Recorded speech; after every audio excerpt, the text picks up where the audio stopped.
नमस्कार, मैं एंकर सपना कटारिया आप सबको आज एक ऐसी पर्सनालिटी से इंट्रोड्यूस करवाने वाली हूँ और उनके साथ कुछ ऐसी बातें करने वाली हूँ जो आपके और हमारे लिए बहुत ज़रूरी है जानना। कई बार ऐसा होता है कि हम लोग तकलीफ़ आने के बाद डॉक्टर्स को ढूंढते हैं, but we are very blessed कि हमारे पास एक ऐसे डॉक्टर हैं जो चाहते हैं कि मेरे सारे जितने भी जानने वाले हैं, जिन तक मेरी आवाज़ इस माध्यम से पहुँच सकती है, वो तकलीफ़ आने के पहले ये जान ले कि इनसे कैसे दूर रहा जा सकता है। वो जानने के पहले मैं आपको सर के बारे में कुछ बताना चाहूँगी कि उन्होंने अपनी इस फील्ड में अपनी लाइफ के 48 ईयर्स दिए हैं और उनके एक्सपीरियंस के बारे में जब आप उनको सुनेंगे तो जानेंगे कि हम एक जिनसे बात कर रहे हैं और जो हमारे रूटीन के बारे में, जो हमारे सारे जो शेड्यूल हम लोगों को फॉलो करना चाहिए, हमको वो सारी चीज़ें बताएंगे।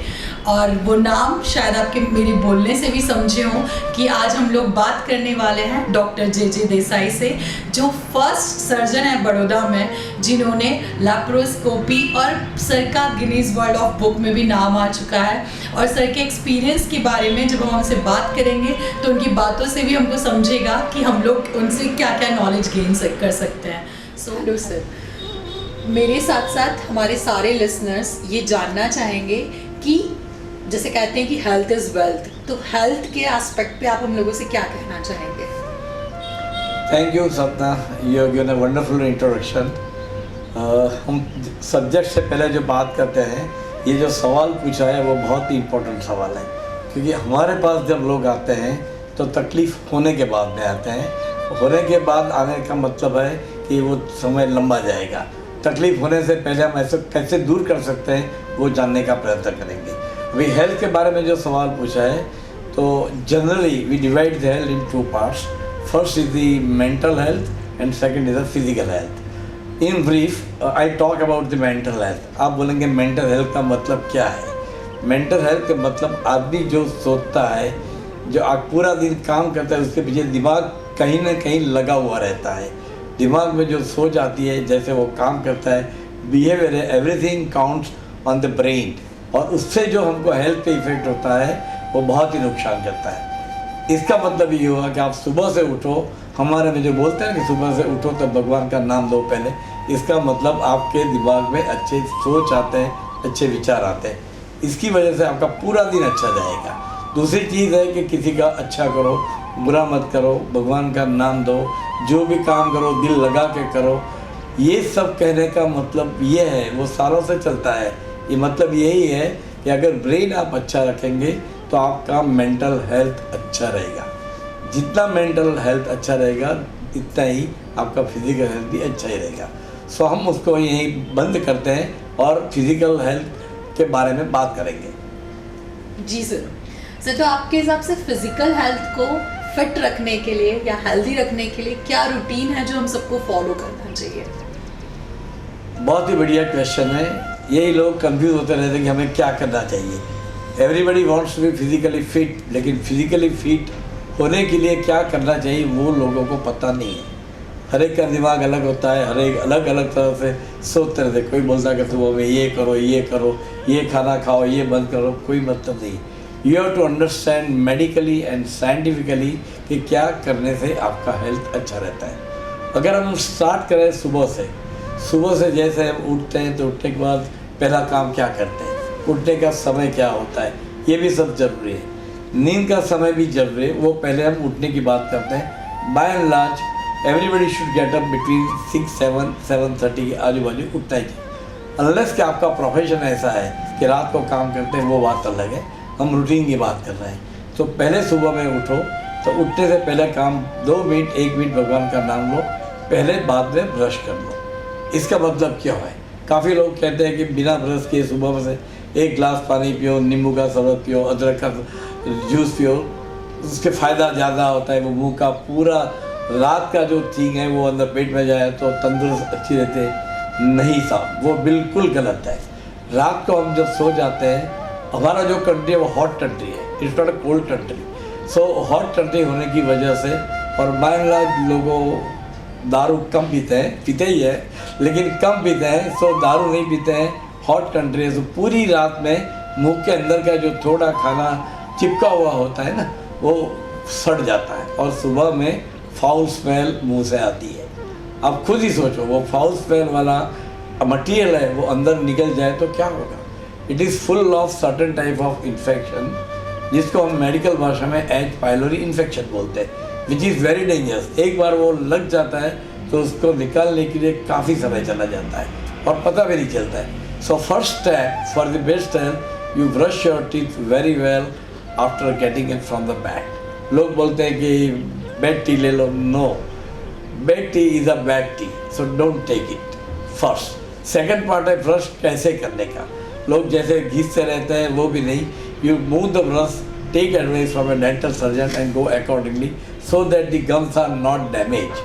After brushing your teeth, go for a warm water gargling, vigorous gargling. मतलब इतना जोर से करो कि जब दांत के अंदर छोटे छोटे पार्टिकल्स लगे हुए हैं वो सब निकल जाए।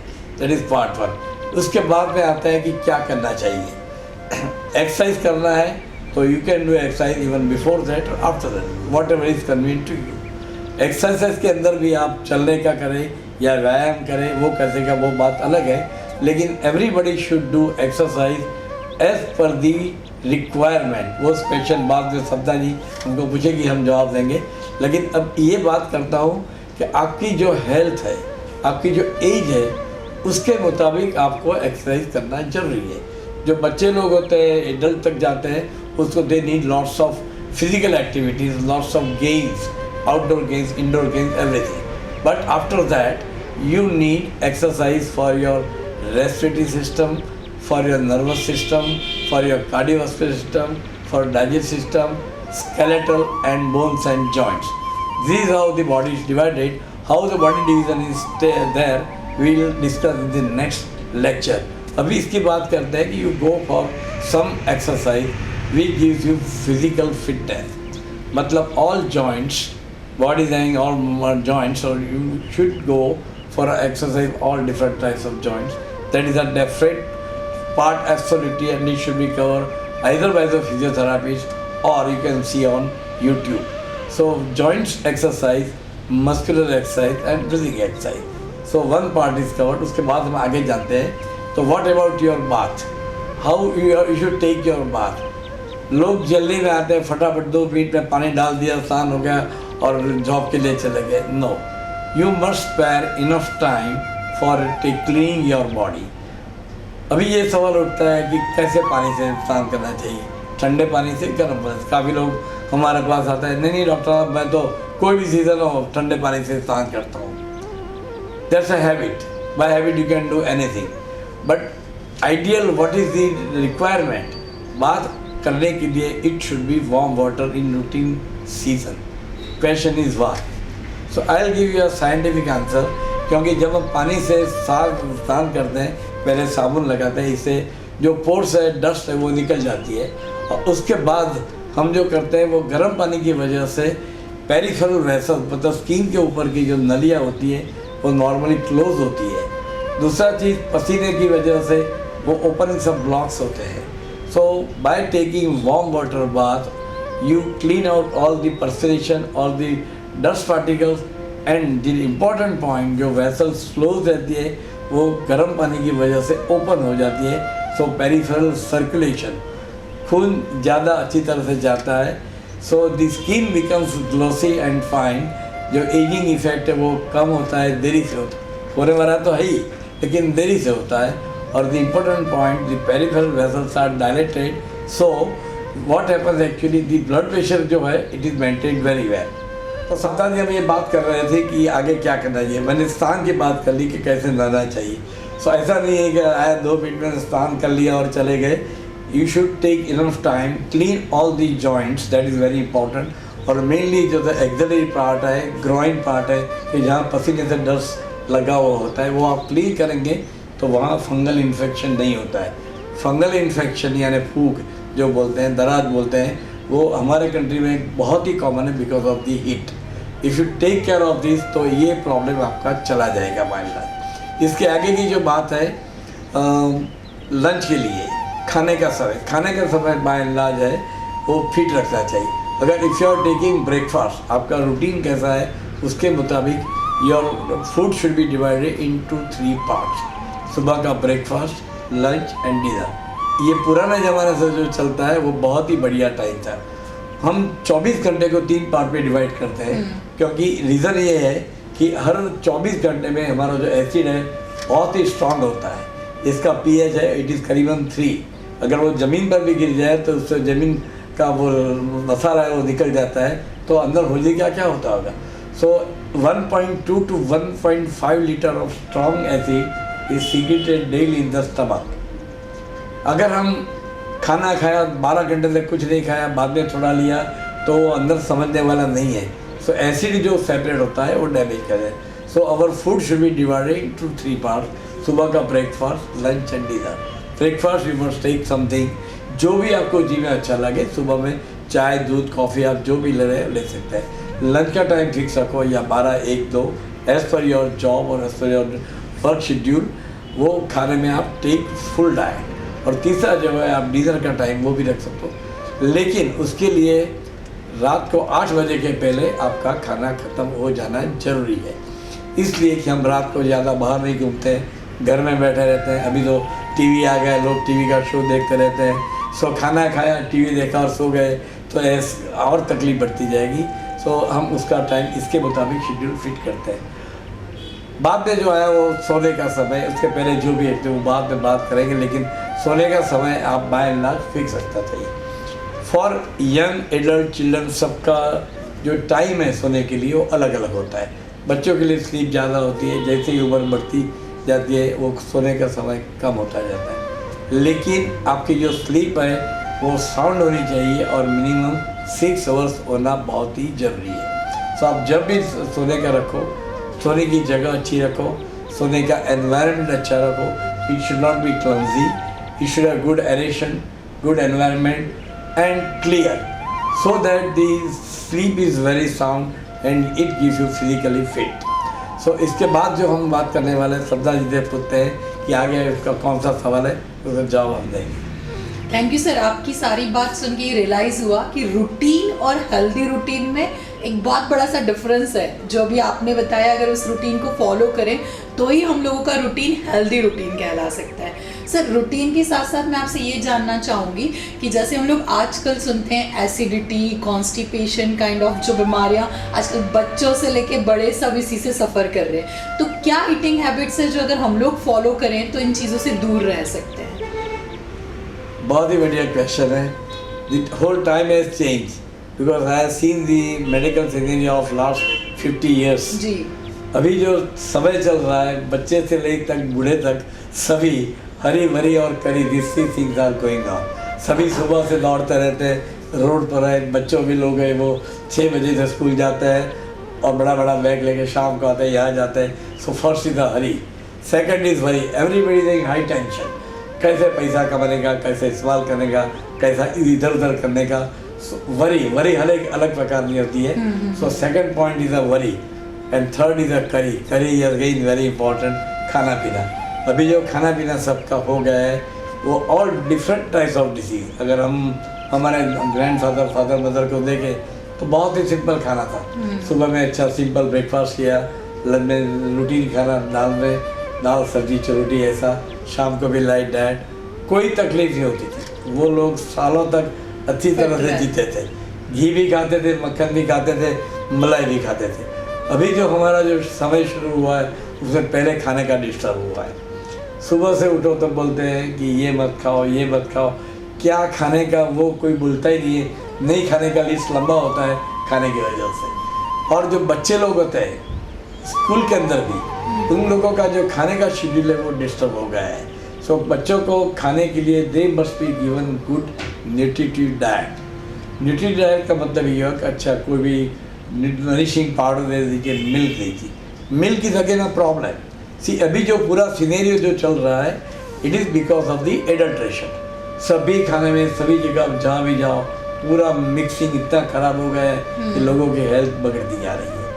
सो खाने के लिए बच्चों के लिए अच्छा मिल्क होना ज़रूरी है, यानी good milk powder, protein powder, और खाने के लिए फुल कंप्लीट डिश। बच्चे लोग खाते हैं ये चाइनीज़ फूड खाते हैं वो जंक फूड खाते हैं। जिसको पूछो पेरेंट्स आते हैं कि सर नहीं हमारे बच्चे को घर का खाना अच्छा नहीं लगता। क्यों? देयर आर टू थिंग्स, अगर मम्मी अच्छा खाना नहीं बनाती है या तो बने तो बाहर का खाने की आदत हो गई है। तो आपने जो पूछा बिल्कुल कि हरी भरी और करी, ये तीन चीज़ है ये बहुत ही अभी ख़राब हो रही है। दूसरा जो इम्पोर्टेंट पॉइंट है होटल में जाने का। See everything is professional. आप होटल में खाना खा रहे हो, जो बना रहा है हमारे शास्त्रों में लिखा हुआ है कि जिसके हाथ के बनाए हुआ खाना खाते हैं इसकी इफेक्ट हमेशा इंसान के दिमाग पर और शरीर पर आती है जी। आज तक ऐसा होता था कि मदर या ग्रैंड मदर जो प्रेम से बना के खाना खिलाती थी उसका हमारी बॉडी पे जो इफेक्ट आता था पूरा आता था। अभी हम होटल में खाना जाते हैं, जो बनाने वाला है वो किस दिमाग से बनाता है, उसके मगज में क्या चलता है, उसकी घर में स्टेटस क्या है, फिजिकल स्टेटस क्या है, उसका मेंटल स्टेटस क्या है, और वो खाना पकाते हैं बिकॉज उसको पैसा चाहिए। सो उसका जो इफेक्ट है वो खाने वाले के शरीर पे आता ही है। सो टाइप ऑफ फूड, बनाने वाले का mood, that is also important, और जो लेके आते हैं डिश में उसका भी mood. So everything counts on the human body. ये सब खाना जरूरी है क्योंकि हम इसी समय में रहते हैं, बच्चे लोग भी इसी समय में होते हैं। परिवर्तन होता ही रहता है, परिवर्तन हमको एक्सेप्ट करना ही पड़ेगा। इसके साथ साथ हमें उसका अच्छी तरह से जो मेंटेन करना चाहिए उसका न्यूट्रिशन और क्लीनलीनेस वो करना बहुत ही ज़रूरी है। और जो लास्ट पॉइंट उसके लिए है फूड के लिए हम जो बाहर से लाते हैं, आप लोगों ने शायद देखा हो कि बड़ौदा में भी जो एक्सफ्रंट कैनाल जा रही है वो सब निकम्मा पानी के कहता, उसमें से वो खेडूत लोग बॉटल रख के वो गंदा पानी निकाल के खेतर में डालते हैं उसका, और उससे वो लंबी लंबी दूधी और बड़े बड़े चीज़ होते हैं, हम प्रेम से खाते रहते हैं। It is full of chemicals. Effluent water का मतलब ये होगा जो केमिकल से पूरा भरा हुआ है, निकम हुआ है, जिसको हम समंदर में डाल देते हैं वो हम खाने में जाता है। सो अभी आप देखो तो मैं तो 50 साल से ये प्रैक्टिस कर रहा हूँ कि कैंसर का रेट बढ़ता जा रहा है। आपने जो बोला कि एसिडिटी, कॉन्स्टिपेशन और गैस, ये सब बढ़ने का रीज़न यही होता जाता है। पहला चीज़ हमारा खाने का टाइमिंग बिगड़ता जाता है, दूसरा है वो टेंशन होता है, इससे एसिड बढ़ता जाता है और एसिडी होती है। पहले एसिडी का मतलब क्योंकि I am dealing with ACD last almost 40 years. पहले हमारे पास बहुत कम लोग आते थे, अभी मैं ओपीडी में जो आते हैं उससे 40% पीपल आर हैविंग प्रॉब्लम है एसिडी। यंग लड़का है 35 साल का 25 साल का बोलता है कि एसिडी होती है, जलन जी। अभी तो बच्चे लोग स्कूल में जाते हैं, वो भी आते हैं कि हमको यहाँ जलन होता है, क्योंकि उसके भी दिमाग में कुछ न कुछ चलता ही रहता है। Because there is a loss of pressure on students mind by parents, by teachers. So हमें वो भी ध्यान में रखना है कि बच्चों को ऐसा संभालो कि उसके प्रेशर नहीं आना चाहिए, खाने का संभालो, उसका ऐसे का प्रॉब्लम चला जाएगा। Now we come to the adult part. So adult के लिए अभी जो है कंप्यूटर वाले लोग बैठते हैं, ठीक है 12 घंटे तक कंप्यूटर में बैठे रहेंगे, हम नहीं जाएंगे तो नौकरी से निकाल देंगे। So that is the tension, उसका वरी ये था कि मैं क्या करूँगा। आपके पास एफिशिएंसी निकालने की क्या ज़रूरत है? वाई आर वरीड, शांति से जियो। वो अशांति रहती है मगज में, खाने के उसका गड़बड़ होता है, टाइमिंग इरेगुलर होता है, तो उसकी एसिडिटी बढ़ती जाती है। Problem is adult age older group of people. Older group people में उसका फिजिकल एक्टिविटी बंद हो जाता है, खाने का स्वाद बढ़ता जैसे उम्र बढ़ती है, खाने की इच्छा होती है, खाने का जो आता है इसमें गड़बड़ आता है, और जो खाते हैं वो पूरा डाइजेस्ट नहीं कर सकते। So again if you come to a conclusion about all this thing, acidity रोकने के लिए आपका फूड हैबिट बहुत ही क्लियर होना जरूरी है। अमाउंट जो खाते हैं भूख से 10% डिस्काउंट रखो कायम के लिए, कोई गैस आपको हैरान नहीं करेगा। खुराक अच्छी तरह से चबा के खाओ। लोग ये जो काम जाना है, ये करना है, खड़े खड़े 5 मिनट में खाना कह लिया और भाग दिया। As per science, as per medical rule, एक बोलस को मिनिमम 6 बार चबाना चाहिए ऐसे, ठीक है। हम 2 बार चबाए और निगल जाते हैं तो डाइजेस्ट होगा ही नहीं, इससे गैस फॉर्मेशन ही होने वाला है। So chew the food properly, take enough time. Chew करने से जो सलाइवा बोलते हैं ना, लार बोलते हैं, वो इसके साथ मिक्स होती है। मिक्स होने से उसका एसिडी पार्ट है वो क्लियर होता है, because saliva is alkaline. So it the whole bolus is covered by alkaline medium. जैसे ही वो स्टमक में जाएगा एसिड मिक्स होगा, न्यूट्रल हो जाएगा। अगर वो नहीं होता है तो एसिड बढ़ता ही जाएगा। सो च्यू द फूड प्रॉपरली, भूख से थोड़ा कम खाओ। खाते समय ज़्यादा पानी पीने की आदत है तो वो अवॉइड कर दीजिए। खाते समय खाने के आधे घंटे तक आप टेक हाफ ग्लास ऑफ पानी ले सकते हैं, इससे आगे नहीं। और खाना जब ख़त्म हो जाए तो उसका 15-20 मिनट के बाद आप पूरा जो भी इच्छा है वो पानी पी सकते हैं। So that is important point. इसके बाद जो हम आते हैं स्पाइसी फूड, लोग समोसा भजिया खाते हैं तो 2 भजिया खाएंगे और 4 मिर्ची खा जाएंगे, अवॉइड इट। वो तो ऊपर वाला ही मदद कर सकेगा, बाकी कुछ नहीं। सो avoid green chillies, avoid spicy food, state food मतलब वाशी खुराक जो फ्रीज में रखा हुआ है, it is full of infection. उसमें भी जो पंजाबी डिश भी आती है उसके जो ग्रेवी होती है ना, gravy is full of, because gravy 3-4 minute deep freeze में रखी हुई होती है, इससे गड़बड़ होती रहती है। So when you go to a hotel, see that the food selected should be fresh. Gravy वाला है तो अवॉइड कीजिए आप। सो शांति से खाओ, कम खाओ, और खाते समय ज़्यादा बातें मत करो। बातें कर रहे हैं तो च्यू द फूड प्रॉपरली, पानी कम पियो। ये एक बात खत्म हो गया। रात का खाना आपको फकीर जैसा होना चाहिए, इसका मतलब काफ़ी लाइट एंड कम खाना चाहिए। सो रात को नींद बहुत ही अच्छी आएगी, एसिडिटी होगी। अभी जो आप बोल रहे थे constipation, constipation again a common problem with older group of people. Young age में भी अभी आता रहता है, अभी ज़्यादा बढ़ रहा है। इसका रीज़न यही है कि खाने का समय उनका रेगुलर नहीं है, जो खाते हैं वो बहुत झड़प से खाते हैं, तो पूरा खाना डाइजेस्ट ही नहीं हो रहा है। और ये भी जो नया डाइट शेड्यूल निकल रहा है उसमें क्या होता है, गेहूँ मत खाओ, ये मत खाओ, 12 घंटा आप स्टमक को एम्प्टी रखो। सो आप 12 घंटा स्टमक को एम्प्टी रखते हो और बाकी के 12 घंटे में 3 बार खाते हो। ऊपर वाले के दिमाग में नहीं जाएगा। भगवान ने जो हमारा स्टमक बनाया है उसका शेड्यूल फिक्स है। हम हमारा टाइमिंग चेंज कर सकते हैं, लेकिन ऊपर वाले का टाइमिंग चेंज करना नामुमकिन है। So you make the schedule in such a way every 8 hours something should go in and that in a less quantity in a proper way। so आपको गैस भी नहीं होगा, इंडाइजेशन भी नहीं होगा, एसिडिटी भी नहीं होगा। कॉन्स्टिपेशन, कॉन्स्टिपेशन के 3 मतलब होते हैं। पहले तो जिसको स्टूल हार्ड होता है, कठिन और जोर करना पड़ता है, उसको कॉन्स्टिपेशन बोलते हैं। That is type 1। Type 2 constipation में इंसान हर रोज़ जाता नहीं है, बोलते एक दिन छोड़ के या 2 दिन छोड़ के मुझे होता है, कुछ परगेटी लेना पड़ता है। That is constipation type 2। और थर्ड कॉन्स्टिपेशन जिससे इनकम्प्लीट होता है, स्टूल नॉर्मल होता है लेकिन दिन में 3-4 बार उसको जाना पड़ता है, लोग इसको भी कॉन्स्टिपेशन बोलते हैं। So when person comes to you और यू शुड नो अबाउट कि कॉन्स्टिपेशन का मतलब क्या है। जब डॉक्टर के पास जाओ तो उसको समझाओ कि मुझे ये होता है। आप जाके बोलेंगे कब्जियत होती है, कॉन्स्टिपेशन, डॉक्टर तुरंत ही जुलाब की दवा लिख के दे देंगे आपको। So it is going to harm. अभी ये क्यों होता है, ठीक है। First is a personal habit. कई लोगों का हैबिट है कि सुबह में गए, शाम को आना, एक बार पेट क्लियर हो जाए। ऊपर वाला ये देख सकते हैं कि पूरा क्लियर है, आप हाथ खोल के देखो अंदर तो नॉर्मल कलर ही अंदर, ये fine pink colour, it is always empty, कहीं चिपका हुआ नहीं होता है। और मुंह से लेकर एनएस तक का रास्ता 26 फीट लंबा होता है, इससे कहीं भी गड़बड़ नहीं है, ठीक है। इस सिस्टम में हम गड़बड़ पैदा करते हैं। सो ये प्रॉब्लम भी हमारा ही है। दूसरा चीज़ है कि जब खाते समय पानी कम पीते हैं। नहीं, मैं तो इसी टाइम पे पानी पीता हूँ, मैं तो यही करता हूँ।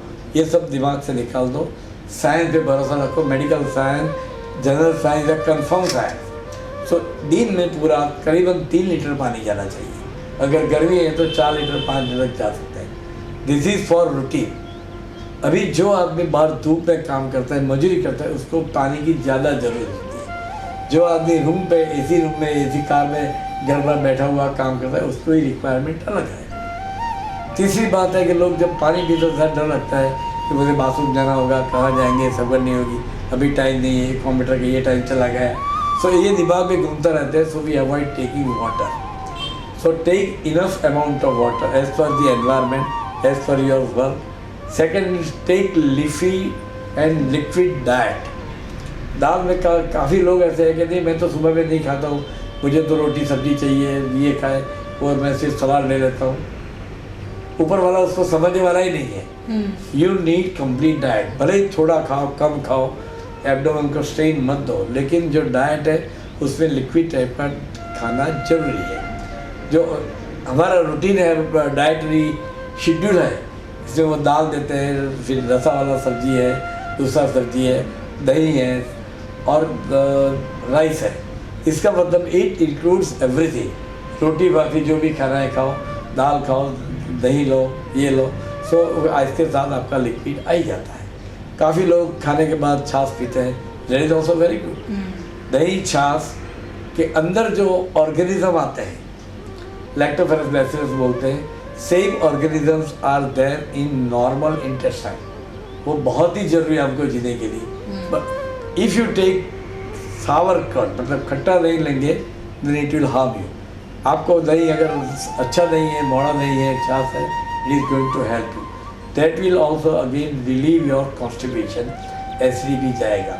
सो खाने में as per environment take liquid. Dietary habit हमने बोल दिया, और पर्सनल हैबिट दूसरी बार जाना ही पड़ता है, वो बिल्कुल ज़रूरी नहीं है। लास्ट में जो बोला कि स्ट्रेन करते हैं लोगों, जोर करना पड़ता है। जोर करने का रीज़न है कि आपके बॉडी में कहीं डिसीज़ हो रहा है। उसके लिए जो कॉमनेस्ट पार्ट है वो डायबिटीज़ है, एनीमिया है, प्रोटीन लेवल कम हो सकता है तभी भी है, विटामिन D3 की deficiency and vitamin B12 deficiency. ये सभी चीज़ें जब होती है तो आपका इंटेस्टाइन का जो मूवमेंट होता है, इसी वजह से स्टूल तैयार होकर आगे जाता है और बाहर आता है, वो मूवमेंट कम हो जाता है एंड पेशेंट में डेवलपिंग कॉन्स्टिपेशन।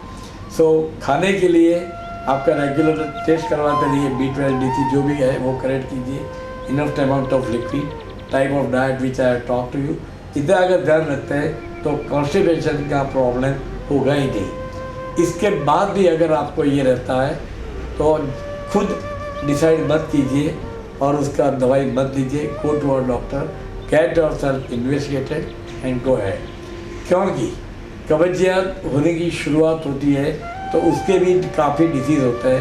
पहला जो कॉमन कॉजेज है वो लार्ज बावेल का डिसीज़ होता है, ट्यूबरकुलोसिस होता है, अल्सरेटिव कोलाइटिस होता है, या तो कैंसर हो सकता है। नहीं भी हो सकता है, लेकिन नहीं है वो कंफर्म कर लेना बहुत ही जरूरी है। सो ये सब कंफर्म करने के बाद ही आप प्रगेट लीजिए, इसके लिए नहीं लगेगा। अभी आगे क्या कहना है बोलिए आप। मतलब सर के अकॉर्डिंग जब भी हम खाएं तो अपने आप से ये पूछें कि क्या खाना है, कितना खाना है, कब खाना है और कहाँ खाना है। ये सारी चीज़ें भी मैटर करती है। सर मैं ईटिंग हैबिट से अगले क्वेश्चन पे आना चाहूँगी कि आजकल हम लोग फ्रिक्वेंटली ऐसा सुनते हैं कि मतलब व्यक्ति जिम गया और ट्रेडमिल पे उसको अटैक आ गया। मतलब जनरली अपन मानते हैं एक्सरसाइज करना is the good part of life, but कई बार ये एक्सरसाइज भी इंसान के लिए हार्म कर जाती है। तो आप भी ऐसा मानते हैं कि exercise person to person differ करता है या एज ग्रुप के हिसाब से डिफरेंस है? आप क्या बोलना चाहते हैं? ये जानना बहुत ही ज़रूरी है जी, क्योंकि अभी तो ये बहुत कॉमन नियम सुनते हैं कि जिम में गए और वो हार्ट अटैक आया, गिर गया जी, ठीक है, वो हो गया। देखिए अब एक बहुत क्लियर चीज़ है, हार्ट उसको हम हमारे नेक्स्ट पार्ट में कवर करेंगे, लेकिन हार्ट का पंपिंग जी, heart is pumping 70 to 80 times in a minute.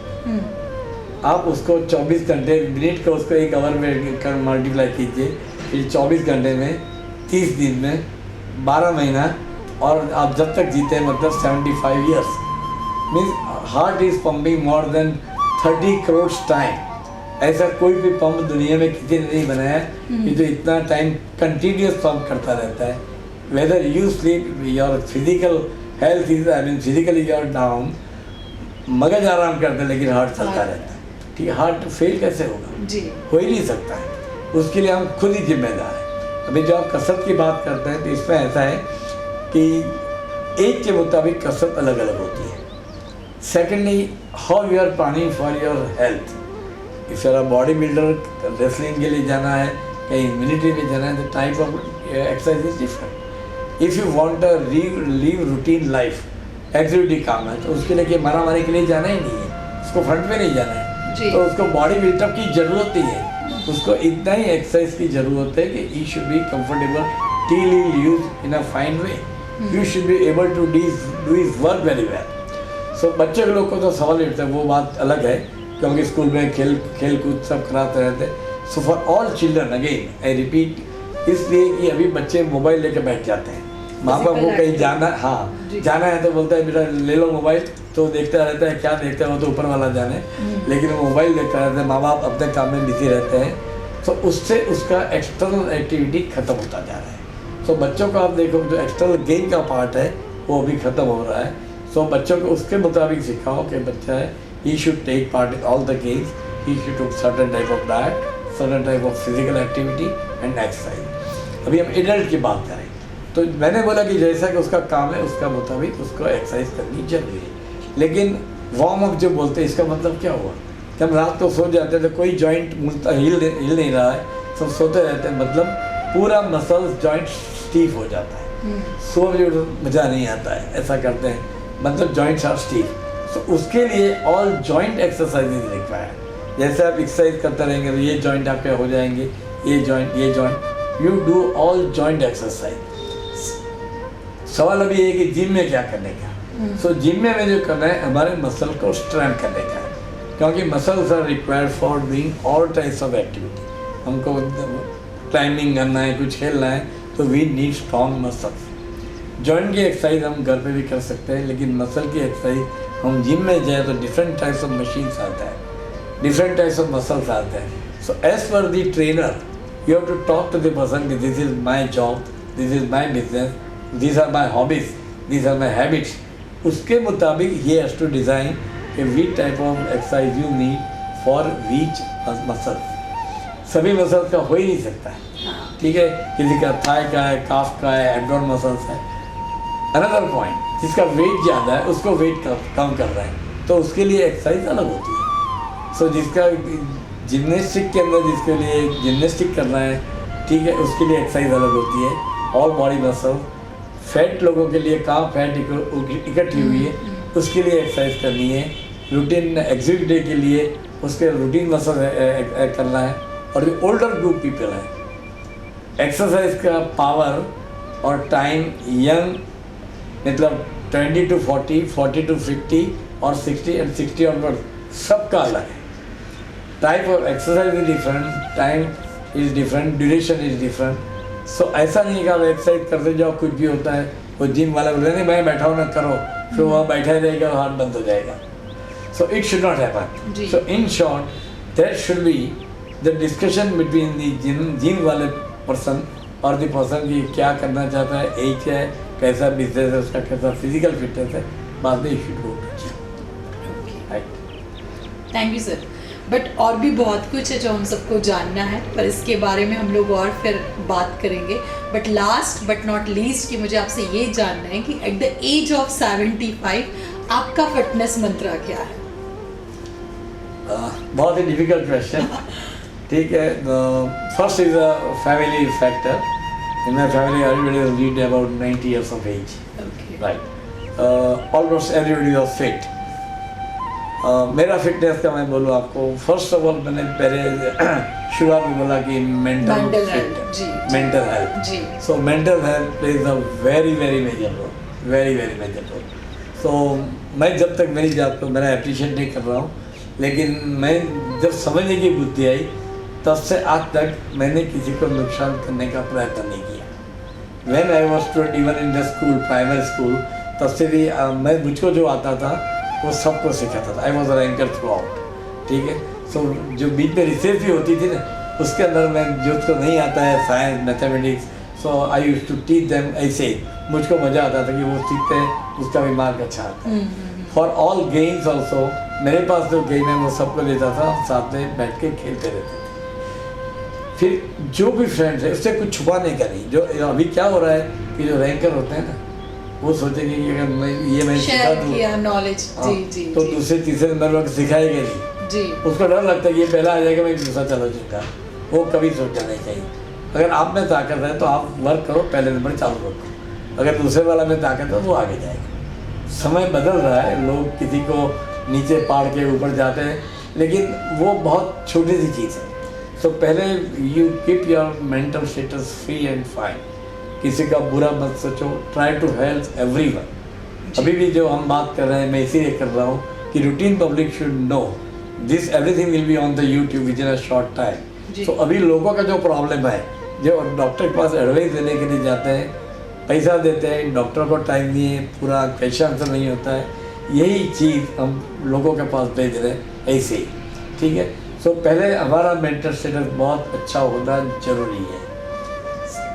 Don't keep short temperament, मगज बुद्ध कमाओ, क्योंकि जितना भी गुस्सा करेगा पहला नुकसान हमको होने वाला है, सामने वाला भी गुस्सा करके चला जाएगा, आपका ब्लड प्रेशर बढ़ेगा, डायबिटीज़ होगा, जैसे टेंशन बढ़ता जाएगा, सोचते रहेंगे ज़्यादा कि अभी क्या होगा, अभी क्या होगा। सो थर्ड इम्पोर्टेंट पॉइंट, कल के बारे में सोचना, you plan out your life. I don't say don't plan out fully, उसको फुलफिल करना ऊपर वाले के हाथ में, उस पर छोड़ दो। हमारे हाथ में प्लान करना वहाँ तक ही है। हम ऐसा भी नहीं जानते कि कल 5 मिनट के बाद क्या होने वाला है, ठीक है। सो जो हमारे हाथ में नहीं है वो ऊपर वाला भी छोड़ दो, हमारे जो हाथ में वो प्लान करो अच्छी तरह से। रेगुलर एक्सरसाइज, खाने के अंदर मैंने बोला कि जैसे रूटीन खाना सब खाओ, लिमिटेड खाओ, अच्छा खाना खाओ। और जो लास्ट पॉइंट है वो about your sleep, you must get a good sleep at least for 7 to 8 hours। And the thing which is very much required, keep your mind for creative things, not for destructive things. आज की तारीख में जैसे मुझे ये करने का आपने बोला कि उन्होंने आज की तारीख में मुझे ये करने का सोच आ रहा है कि लोगों को कैसे मदद करें, ठीक है। पैसा कमाने का मेरा कोई इंटेंशन नहीं, ऊपर वाले काफ़ी दिया है, so that's not the thing. See we are all running 5 hospital, so वो भी प्रॉब्लम नहीं है। I am trying to help human life, क्योंकि ऐसा चांस भगवान सबको नहीं दे रहा है, ठीक है। हमारा एक ही ब्रांच ऐसा है जिसे सिर्फ हम दिमाग लगाते हैं, हम ये सब पैसा निकाल कर देते नहीं है किसी को और लोगों को फ़ायदा कर सकते हैं। So that is the secret of the health. जी, thank you so much sir कि आपने अपने 48 इयर्स के एक्सपीरियंस को इन 48 मिनट्स में हमारे साथ सारी की पॉइंट्स को शेयर किया। और फॉर श्योर कि फॉर फ्यूचर हम लोग ऐसे ही हेल्दी कॉन्वर्सेशन और अपने लिसनर तक पहुंचाएंगे और ऐसी बहुत सारी चीज़ें जानेंगे जो हम सबको हेल्दी और फिट रखने में हेल्प करेगा। Thank you so much sir. Thank you Sapna ji for really asking very common question which is going to affect the routine public. Thank you. ऐसे और इंटरेस्टिंग क्वेश्चंस के आंसर जानने के लिए और अपनी हेल्थ को अच्छा रखने के लिए ऐसी सारी क्वेरीज को अगर आप और सुनना चाहते हैं तो इस चैनल को लाइक कीजिए, सब्सक्राइब कीजिए, ज़्यादा से ज़्यादा लोगों को शेयर कीजिए ताकि ये नॉलेज सबके पास पहुँचे और हमारे साथ बने रहिए, क्योंकि हम ऐसे ही कंटिन्यूस सर से क्वेश्चंस और क्योंकि अभी हम लोगों ने सब चीज़ें ब्रीफ में बात की है, इस एक एक टॉपिक को हम लोग इलोबरेटली अलग अलग सीरीज़ में कंटिन्यू करने वाले हैं। तो आप ज़्यादा से ज़्यादा इस चैनल को लाइक करके, सब्सक्राइब करके लोगों तक शेयर करें। Thank you so much.